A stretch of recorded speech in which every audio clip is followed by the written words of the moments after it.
Hi, it's Sean back with another clock show and tell. I had too many from my collection to go over last time, so if you didn't catch the first one, tune in to learn all about flip clocks and film clocks and Numicron clocks. But I had a few oddballs that kind of didn't fit in with those, so I thought we'd do like a little standalone on these guys. So this is just one that I picked up recently that I obviously it was just visually striking. It's like, what the heck is going on here?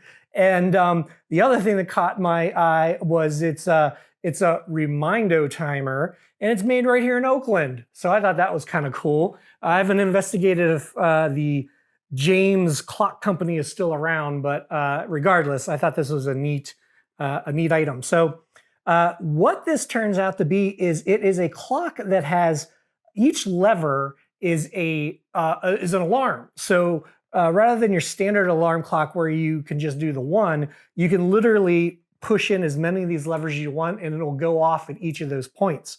And I think most of them are divided up into like 5 to 10 minutes.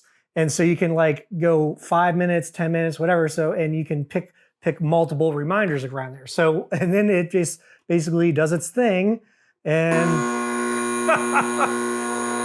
yep. So it's using the standard like a piezoelectric vibrating spring piece of spring steel in there, very similar to this guy that we looked at in the first video.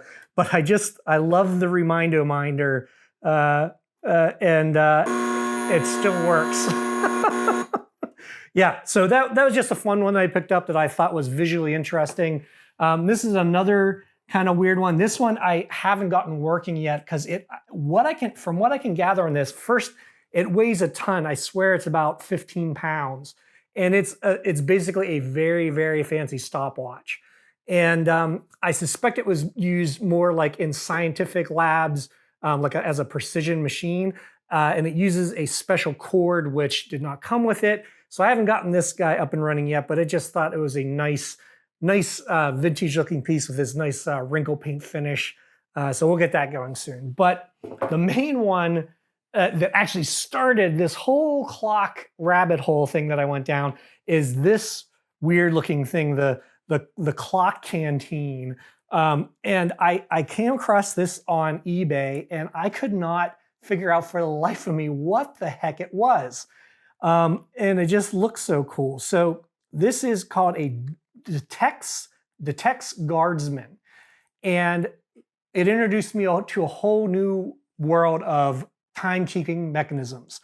These are guardsman's clocks. So say you're a prison guard or a security guard and you're making your rounds and they want to make sure that you're actually doing your rounds and doing them in a timely manner, you would haul this thing around, which once again probably weighs about 10 pounds.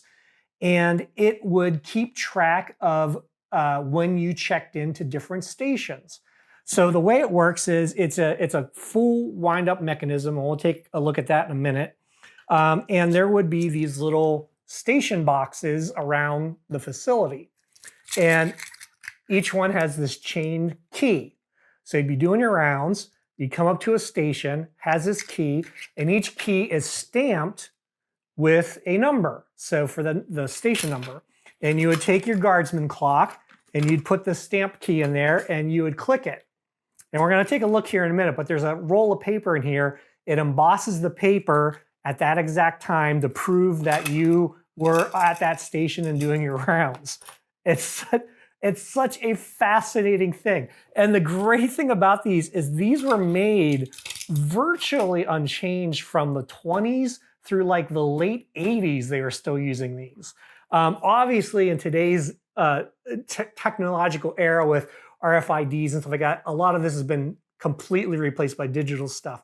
But I love the fact that these are used so late into the 80s. And they're just fascinating. They got this like great steampunk like leather case. They weigh a ton. Let's take a peek inside, shall we? So mine is a little finicky right now. I need to do some maintenance work on it. But basically the supervisor would have the master key that would open these guys up. There we go. And here's the inside of the D-Tex guardsman. Mine is from 1986, so probably pretty late in the run of these things, but I've seen other ones. Adam, of course, had one. I was like, Adam, you got to see this cool thing. I was like, yeah, I found one of those for years. That was more Jamie than Adam, but you know what I meant. So anyway, but the mechanism is very similar. So mine in particular uses a roll of paper. So this basically is delineated into times, and it has a sprocket mechanism that would run this through. And what's interesting is not only does the station key emboss the paper at the appropriate time, but there's a mechanism that when you open this lid, it also makes a mark on the paper to show that it was opened. So they didn't want anybody messing with them or tweaking things. So it has a little telltale in case something like that would happen. It also would have a winding key.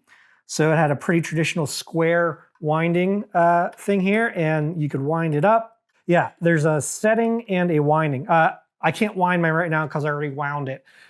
This particular model would run an entire week on one complete wind, which is an engineering feat in itself. And it had to put up to a lot of bouncing and trouncing and like being moved around and probably dropped and thrown around, stuff like that. And then the key also acted as another post here would allow you to actually set the time. And then once you use your roll, you take it out, you could read all the markings on it and then replace it with a new roll. But really robust, long-running clocks that were meant to stand up to a lot of abuse. And originally, it would have had a little shield that covered the station porthole. Mine has broken off long ago, but just a fascinating piece of clock history. There are other manufacturers out there who also make these, but I feel that out of all the ones that I've found, this is the most interesting and distinct looking with its steampunk leather housing, and it's got that good leather smell. So the D-Tex Guardsman used from 1920s through the 80s to make sure that you were sticking to your rounds. So check them out. They're fun and weigh a ton. So hope you enjoyed this. We'll see you next time on another fun show to tell. And this is Sean from Tested signing out.